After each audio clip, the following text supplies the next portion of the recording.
In his early years, life wasn't easy for Early Jackson, but with lots of determination and perseverance, he turned his struggles into a life lesson that's now helping others see their own success.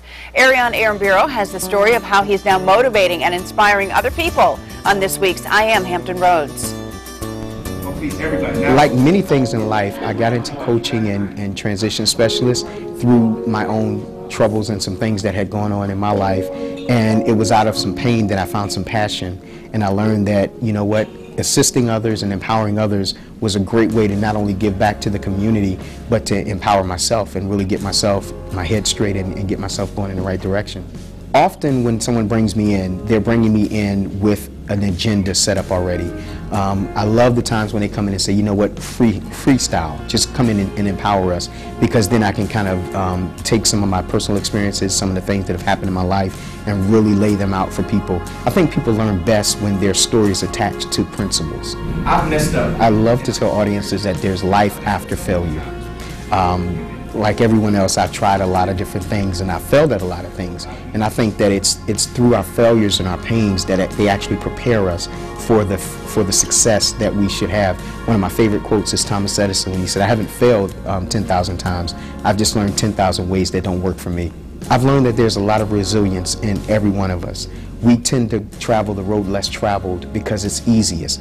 And it's through, as I said, through going through hard times, we really find out what's in us. I don't think it's so much the great times that identify who we are, it's how we manage and master the hard times that we go through. I talk very candid about my failures. I talk very candidly about my family life, about some of the struggles I had early on, growing up in a home without a father and having earlier drug addictions in my life before I joined the military.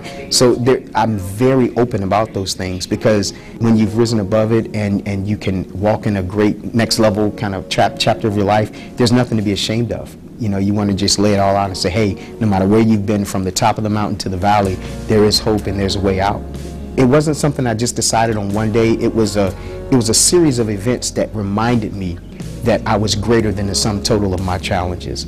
I think people change when they realize they can change. I think that one seed of hope that someone takes and gives to someone that says, hey, I know what you're dealing with, but there's something better for you and I know you can do it, that sparks. People live up to the expectations that are put on them. And I just had good people around me that said, hey, you're better than this, you got to get up. And I found the resilience and was able to do that. It's very humbling. It's not something that I can take a whole lot of credit for, because all I'm doing in my content is I'm sharing where I was. I found out that people don't need help as much as they need empowerment. The difference is help pretty much, it gives the connotation of deficiency. It says you are not good as. But empowerment says you're great already. I'm just going to help you find the light switch and turn it on and let you loose. Everything in life is preparation for the best moment of your life. The best times of your life aren't behind you. You haven't experienced your glory years and your glory days.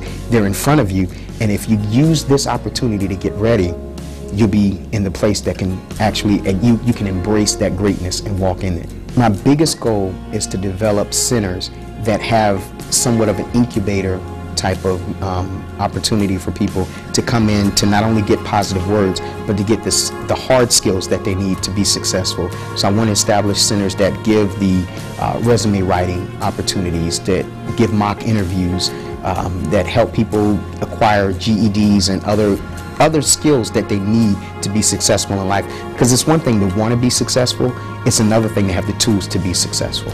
My name is Early Jackson, and I am Hampton Roads. All right, Ariane's pretty good at finding those inspirational stories in our area. Yeah, making a difference. That's good stuff. If you want to learn more about Early, you can visit his website, www.earlyjacksoncoaching.com. Well,